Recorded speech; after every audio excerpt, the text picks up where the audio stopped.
Imagine your phone rings. You look down. It's your father. You pick up, but all you hear is static, a haunting silence. You hang up, thinking it's just a glitch. But then, it rings again, and again, and again.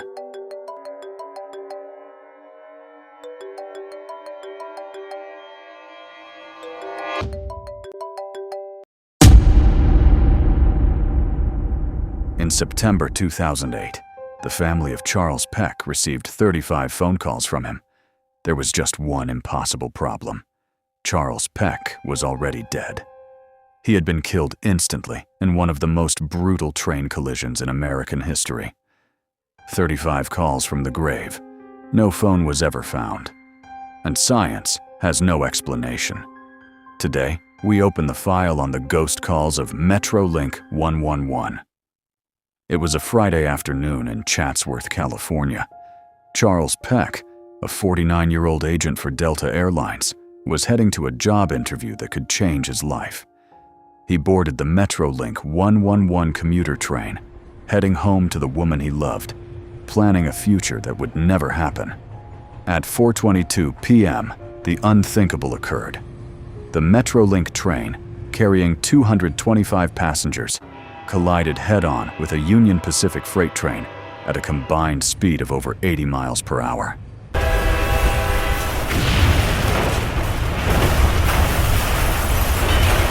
The impact was cataclysmic. Steel crumpled like paper.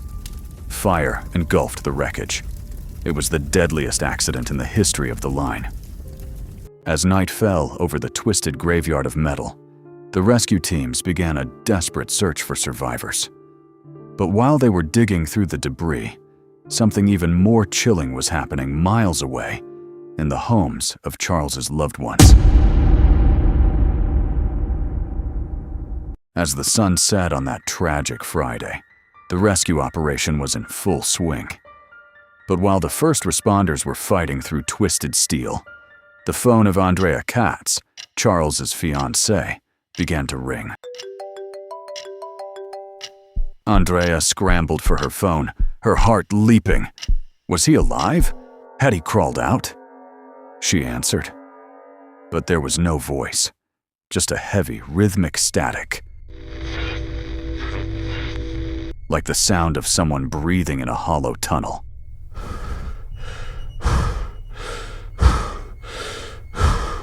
Before she could speak, the line went dead. It wasn't just Andrea. Over the next 11 hours, Charles's son, his siblings, and his stepmother were bombarded. 35 calls in total. Each time they'd pick up, screaming his name into the receiver, only to be met by that same unsettling silence. Desperate for answers, the family contacted the authorities. The police immediately began tracking the signal. This is where the story shifts from a tragedy to a scientific impossibility. The GPS pings were clear.